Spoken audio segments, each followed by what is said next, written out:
नमस्कार, मैं हूं राजेश श्रीवास्तव। आज प्रदेश में एक बार फिर से सियासी हलचल तेज हो गई है और ये हलचल तेज हुई है संभल की रिपोर्ट को लेकर के। आपको याद होगा कि पिछली बार 24 नवंबर 2024 को जब संभल में एक मस्जिद के सर्वे को लेकर के वहाँ पर टीम गई थी, तो वहाँ पर हिंसा हुई थी और उसमें 10 लोग मारे गए थे और काफ़ी लोग घायल हुए थे।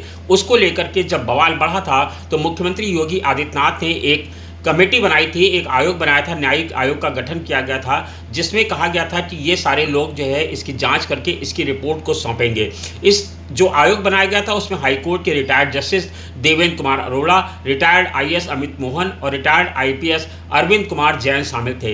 इन तीनों लोगों ने आज मुख्यमंत्री योगी आदित्यनाथ को 450 पेज की विस्तृत रिपोर्ट सौंपी है और इस रिपोर्ट में सनसनीखेज खुलासे किए गए हैं, जिस रिपोर्ट के बाद माना जा रहा है कि अब उत्तर प्रदेश की सियासत में एक भूचाल आने वाला है, क्योंकि जो संभल की जो रिपोर्ट आई है उसमें सिर्फ इस बात का जिक्र नहीं किया गया है कि संभल में हिंसा क्यों हुई, बल्कि पिछले कई सालों का, यानी संभल का विवादों से, दंगों से तमाम नाता रहा है वर्षों का, और उन सब मसलों पर पूरी रिपोर्ट आज मुख्यमंत्री के समक्ष पेश की गई है। हालांकि इस रिपोर्ट में क्या है ये अभी बहुत विस्तार से सबको नहीं समझने को मिल पाएगा, क्योंकि ये रिपोर्ट अभी पहले कैबिनेट में रखी जाएगी, कैबिनेट में पास होगी, उसके बाद इसे विधानसभा में पटल पर रखा जाएगा, जिसके बाद इस रिपोर्ट को सार्वजनिक की जाएगी। लेकिन आयोग के जिन सदस्यों ने रिपोर्ट बनाई है और आज मुख्यमंत्री को सौंपी है, उसके बाद जो तमाम सारी चीज़ें सामने आ रही हैं उसको लेकर के कुछ चीज़ें जो छन करके सामने आई हैं, उसमें एक बहुत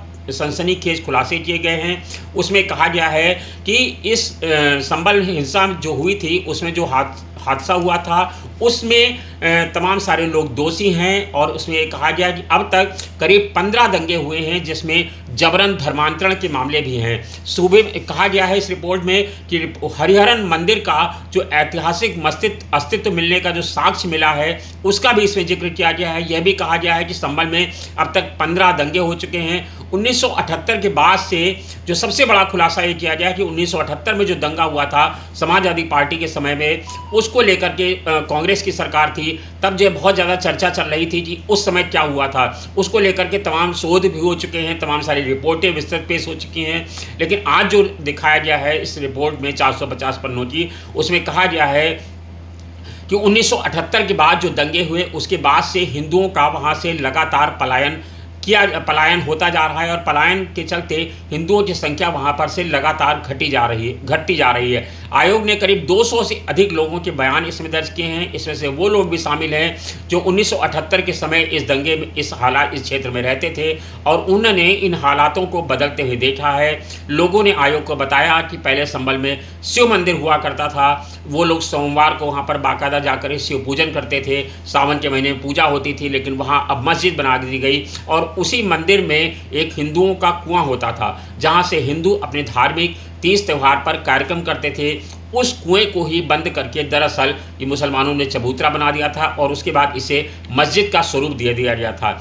उसी मस्जिद का सर्वे कराने के लिए टीम पहुंची थी। जब 29 नवंबर 2024 को टीम गई तो वहां सुनियोजित तरीके से दंगा किया गया, जिसमें कुछ लोग मारे गए, कई लोग घायल हुए।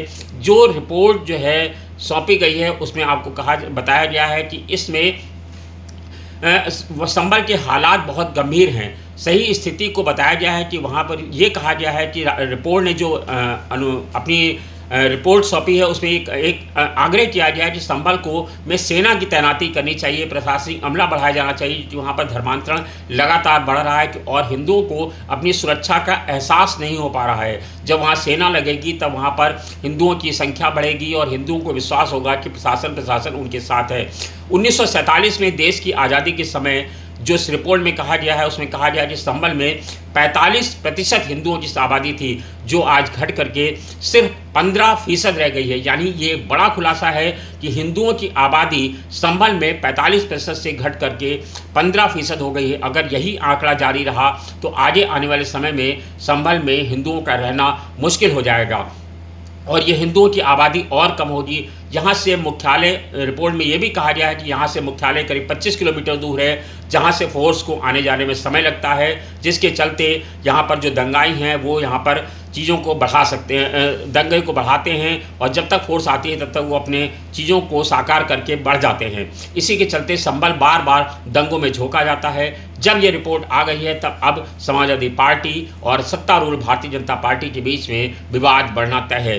अब ये धीरे धीरे जो 2027 के विधानसभा चुनाव का समय आ रहा है उसको लेकर के भी ये रिपोर्ट तमाम इशारे करती है, क्योंकि मुख्यमंत्री योगी आदित्यनाथ का बिल्कुल साफ रुख है, उनका बिल्कुल साफ मानना है, वो खुल करके डट करके बिल्कुल सामने हिंदुओं के साथ खड़े हैं। जबकि समाजवादी पार्टी के आज जिस तरह से बयान आए हैं उसके बाद ये साफ माना जा सकता है कि समाजवादी पार्टी इस रिपोर्ट से सहमत नहीं है, क्योंकि समाजवादी पार्टी के नेता जो आए हैं उनका जो बयान आया है समाजवादी पार्टी की ओर से, रिएक्शन आया है संबल रिपोर्ट पे, उसमें उन्होंने साफ कहा है कि ये रिपोर्ट में जो कुछ था वो पहले से ही तय था, सिर्फ उसको लिख करके ही देना था।